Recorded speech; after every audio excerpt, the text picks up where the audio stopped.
Well, as you can see, you're assured of a very warm welcome at the Great Central Railway. Here in the buffet, you might think it's like something from the set of Brief Encounter. That's because it is, because this was built and run as a mainline railway for all of its active life, and now it is Britain's only preserved heritage mainline railway operated by steam.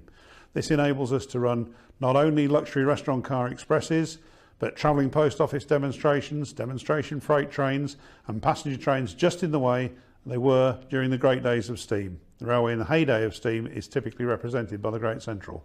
And as such, it's an ideal place to undertake a footplate experience course.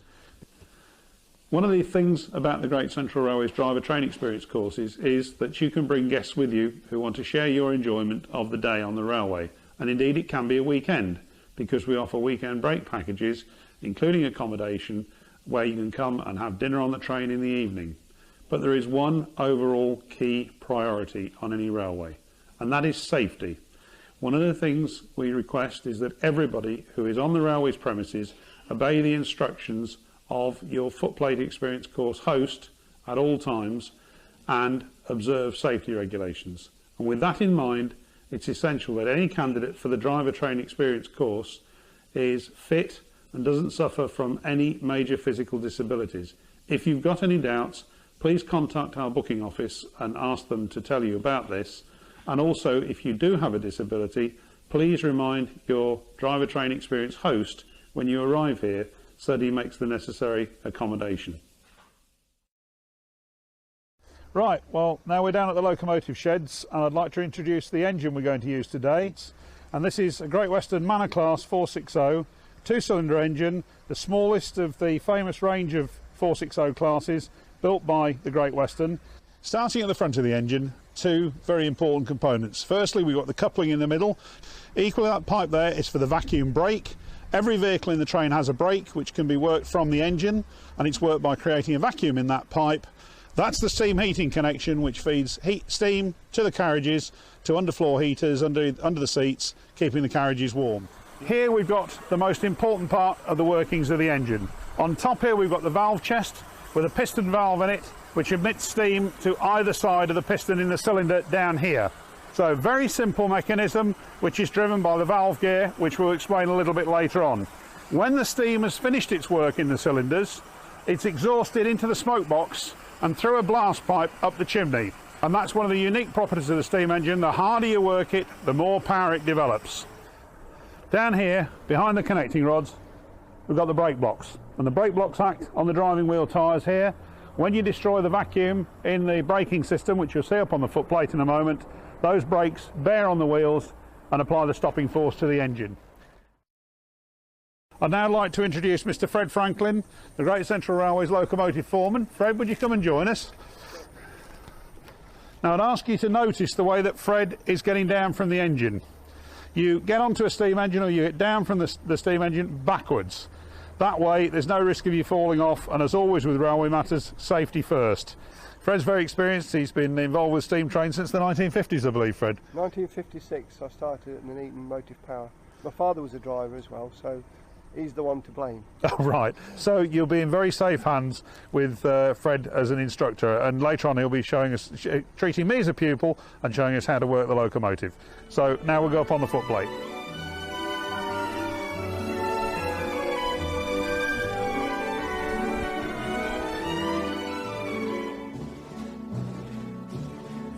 Right, Mike, we're now ready to go.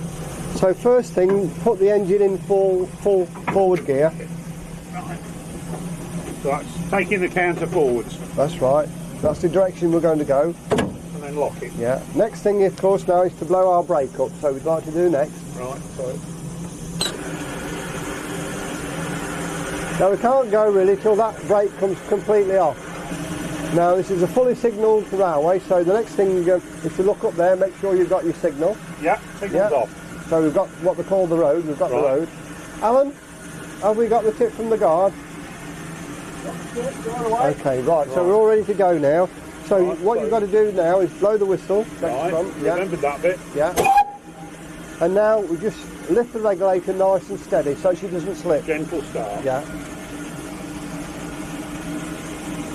That's it, feel it and then you'll start to go. That's it, do you hear the valve open? I did. Right. Right, so off we go. It's a nice start, that's lovely. Okay, just a little bit more steam. That's fine. That's lovely. That's it.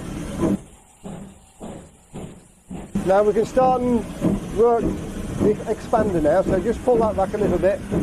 That's it, back to about 50%. That's lovely. Now what you've done now is what they call the cut-off.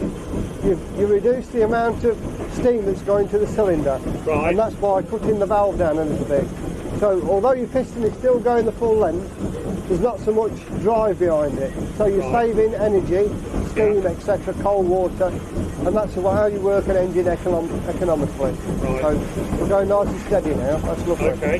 Next thing you can do is switch your blower off now, completely off, that's it. Because the engine's drawing the fire The now. fire is being drawn by the chimney now, so it's being pulled through. Right. Right, so now we're just going nice and steady, which is lovely. So we'll get the engine going quite well. And remember I told you earlier about two valves on the regulator. Yes. This is the regulator. Now you're in first valve now. Right. But to go to second valve, you've got to go right over. But we don't do that until we really get the train moving. Right. So just pull your reverser back a little bit more. That's it, about 35%. Lock it again. Right, now we can put the valve into the second valve now. Put the regulator in the second valve. That's it. Now you can see how she picked up? Yes. Right. Yeah. Now you can use your reverser a bit more now. Pull it back a bit more, that's lovely. Okay. So that's nice and steady now.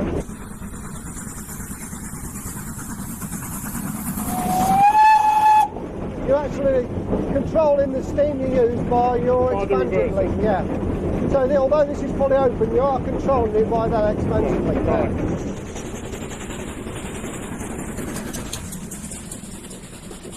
So I think we're going fast enough now, so I want you to switch the valve right off.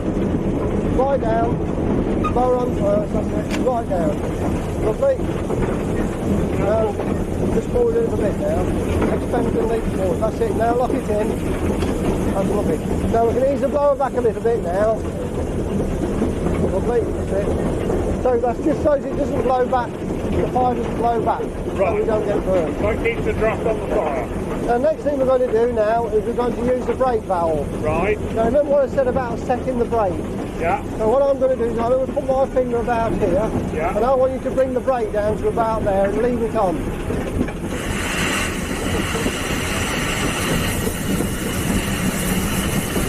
Right, now pull it off.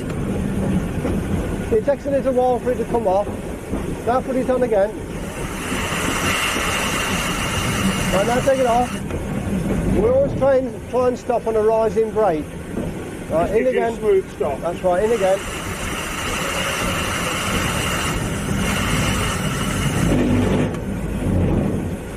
And again.